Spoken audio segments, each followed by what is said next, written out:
Sources of the English Constitution. Thomas പെയിനും Alexis de ടോക്യോലിക്കും ഇംഗ്ലണ്ടിന് ഒരു കോൺസ്റ്റിറ്റ്യൂഷൻ ഇല്ല എന്ന അഭിപ്രായമാണ് അവർ പുലർത്തുന്നത്. എന്നാൽ എഡ്മണ്ട് ബർക്ക് പറയുന്നത് ഇംഗ്ലണ്ടിന് യഥാർത്ഥത്തിൽ ഒരു കോൺസ്റ്റിറ്റ്യൂഷൻ ഉണ്ട് എന്നാണ്. ഇപ്പോൾ നമ്മൾ പൊളിറ്റിക്കൽ സയൻസ് വിദ്യാർത്ഥികളെ സംബന്ധിച്ചിടത്തോളം കോൺസ്റ്റിറ്റ്യൂഷൻ എന്ന് പറയുന്നത് കൃത്യമായി എഴുതപ്പെട്ട ഒന്നായിരിക്കണം എന്ന് അഭിപ്രായമില്ല. Constitution may be in written or unwritten. എഴുതപ്പെട്ട കോൺസ്റ്റിറ്റ്യൂഷനുമാവാം, അല്ലെങ്കിൽ എഴുതപ്പെടാത്ത കോൺസ്റ്റിറ്റ്യൂഷനുമാവാം.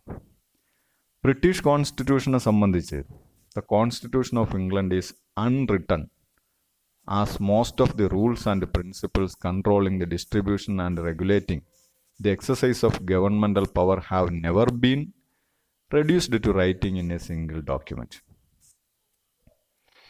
ഇപ്പോൾ ഇംഗ്ലണ്ട് കോൺസ്റ്റിറ്റ്യൂഷനെ സംബന്ധിച്ച് ഇംഗ്ലീഷ് കോൺസ്റ്റിറ്റ്യൂഷൻ പൊതുവിൽ എഴുതപ്പെടാത്ത കോൺസ്റ്റിറ്റ്യൂഷനാണ്. എന്ന് പറഞ്ഞാൽ ഒരു പ്രത്യേക ഡോക്യുമെൻറ്റിൽ ഇന്ത്യൻ ഭരണഘടന പോലെ 395 ആർട്ടിക്കിളുകളുള്ള ഒരു പ്രത്യേക ഡോക്യുമെൻ്റാക്കി ബ്രിട്ടീഷ് കോൺസ്റ്റിറ്റ്യൂഷൻ എഴുതി ഒരു കോൺസ്റ്റിറ്റ്യൂവൻ്റ് അസംബ്ലി തയ്യാറാക്കിയിട്ടില്ല എന്നുള്ളതാണ് പ്രധാനപ്പെട്ട കാര്യം.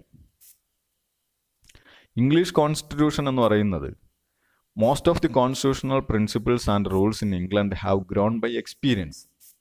അവർക്ക് അനുഭവങ്ങളുടെ വെളിച്ചത്തിൽ രൂപപ്പെടുത്തിയ അനുഭവങ്ങളെയാണ്, വളരെ വർഷക്കാലഘട്ടത്തെ അനുഭവങ്ങളാണ് ഇംഗ്ലീഷ് കോൺസ്റ്റിറ്റ്യൂഷനായി രൂപപ്പെടുത്തിയിട്ടുള്ളത്. English constitution is a product of many centuries of political growth.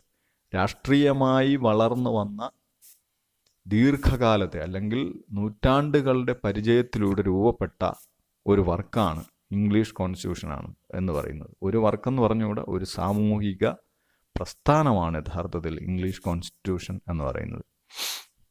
അതിൻ്റെ ഒരു പ്രത്യേകത എന്ന് പറയുന്നത് it can be amended at any time to any extent by a simple action of parliament. പാർലമെൻറ്റിൻ്റെ നിസ്സാരമായ നിയമനിർമ്മാണ പ്രക്രിയയിലൂടെ എത്ര തവണ വേണമെങ്കിലും ഇംഗ്ലീഷ് കോൺസ്റ്റിറ്റ്യൂഷനെ മാറ്റി എഴുതാൻ കഴിയും എന്നുള്ളതാണ് പ്രധാനപ്പെട്ട ഒരു പ്രത്യേകത.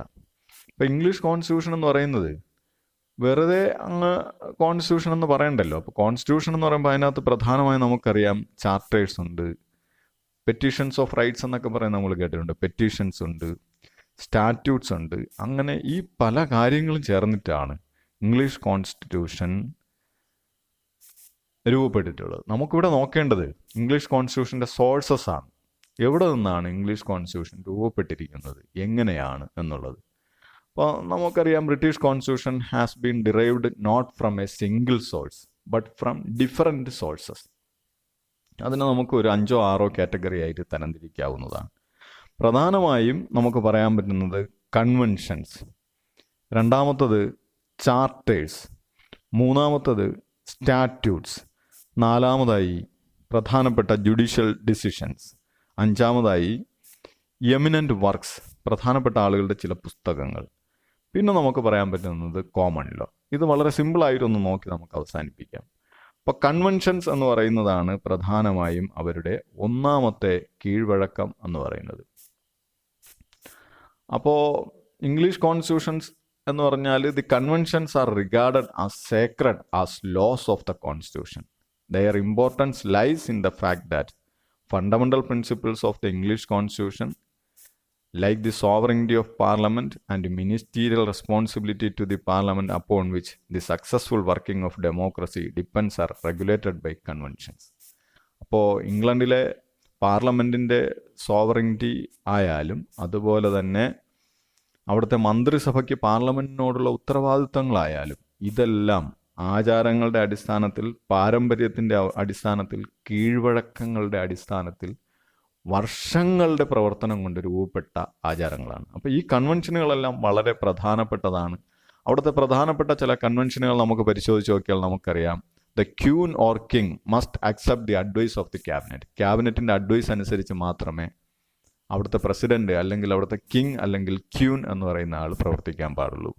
No tax can be levied without the sanction of the parliament. ഇപ്പോൾ പാർലമെന്റിന്റെ അനുവാദം കൂടാതെ യാതൊരു നികുതിയും ചുമത്താൻ പാടില്ല എന്നുള്ളത് അവിടുത്തെ ഒരു ആചാരമാണ്, കൺവെൻഷനാണ്, കീഴ്വഴക്കമാണ്.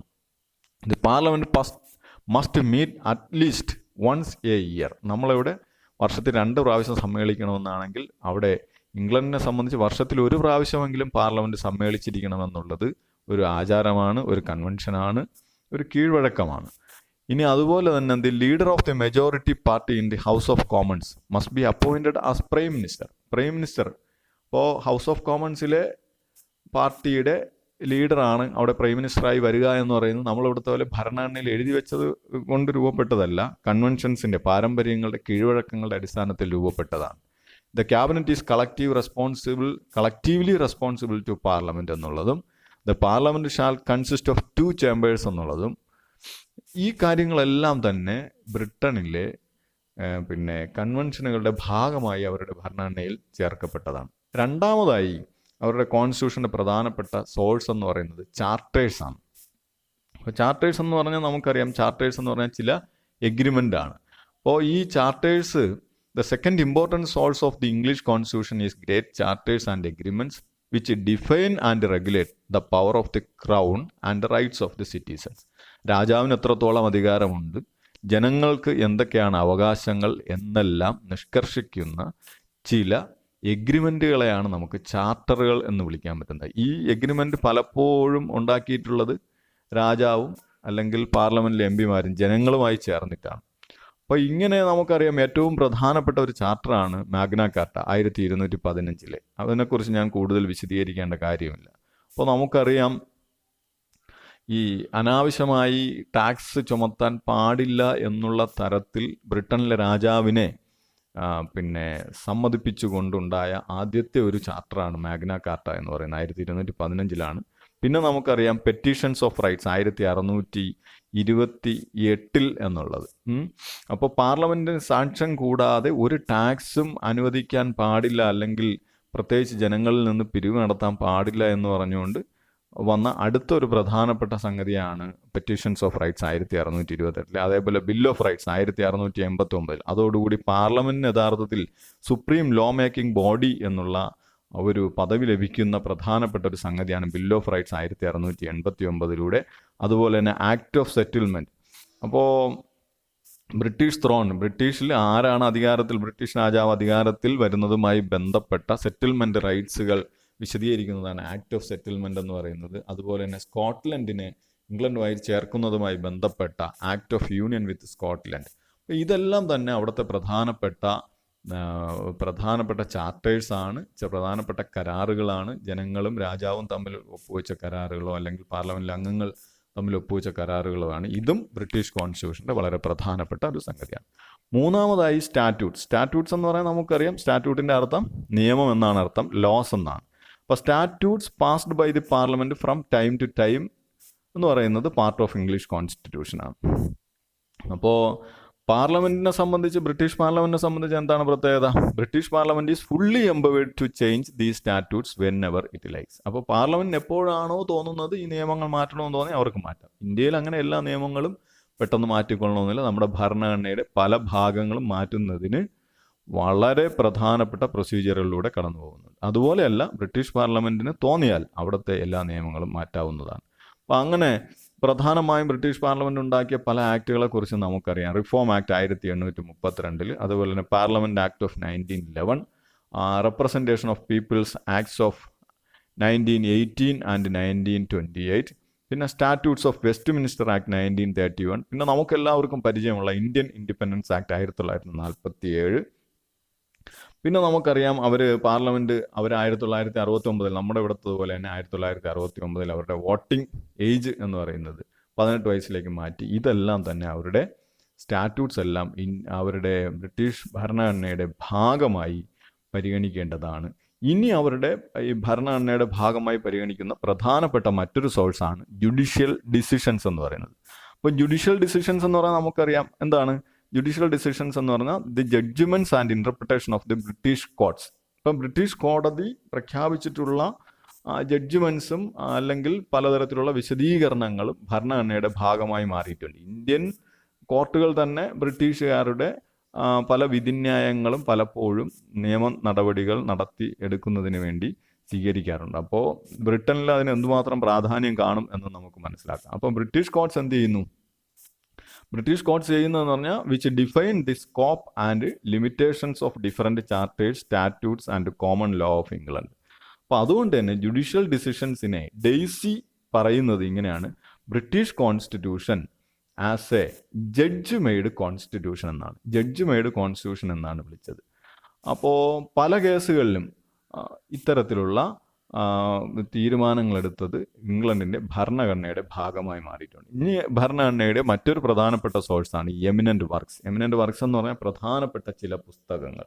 അത് അവരുടെ ഭാഗമായി കാണുന്നുണ്ട്. അതിൽ പ്രധാനപ്പെട്ട ചില 2-3 പുസ്തകങ്ങൾ നമ്മൾ നോക്കിക്കഴിഞ്ഞാൽ മെയ് എന്ന് പറഞ്ഞ ആൾ, MAY, മെയ്സ് പാർലമെൻറ്റ് പ്രാക്ടീസ് എന്ന് പറഞ്ഞ പുസ്തകം, ഡെയ്സിയുടെ ലോ ആൻഡ് കോൺസ്റ്റിറ്റ്യൂഷൻ എന്ന് പറഞ്ഞ പുസ്തകം, ബ്ലാക്ക്സ്റ്റോൺ എന്ന് പറഞ്ഞ ആളിൻ്റെ കമൻ്ററീസ് ഓൺ ഇംഗ്ലീഷ് കോൺസ്റ്റിറ്റ്യൂഷൻ, ഇതെല്ലാം അവരുടെ ഭരണഘടനയുടെ സോഴ്സായിട്ട് നമുക്ക് ഭരണഘടന രൂപപ്പെടുന്നതിൽ പ്രധാനപ്പെട്ട ഒരു സ്ഥലമായി നമുക്ക് കാണാം. ഇനി കോമൺ ലോ എന്ന് പറഞ്ഞ മറ്റൊരു ഭാഗവും ഈ ബ്രിട്ടീഷ് ഭരണഘടനയുടെ പ്രധാനപ്പെട്ട ഒരു സോഴ്സാണ്. അപ്പോൾ കോമൺ ലോ എന്ന് പറഞ്ഞാൽ നമുക്ക് എന്താണെന്ന് അറിയാം. കോമൺ ലോയെ നമുക്ക് ഇങ്ങനെ ഡിഫൈൻ ചെയ്യാൻ പറ്റും വേണമെങ്കിൽ: assemblage of all those rules and important principles which are the product of slow process of long historical growth, being based upon the customs and traditions of English society and later on recognized by courts of the country. അപ്പോൾ ദീർഘമായ ചരിത്രത്തോടൊപ്പം ശരിതെറ്റുകൾ വേർതിരിച്ച് വളർന്നു വന്ന ചട്ടങ്ങളും മറ്റു തത്വങ്ങളും British സമൂഹത്തിൽ നിലനിന്നിരുന്ന ആചാരങ്ങളും പാരമ്പര്യങ്ങളും.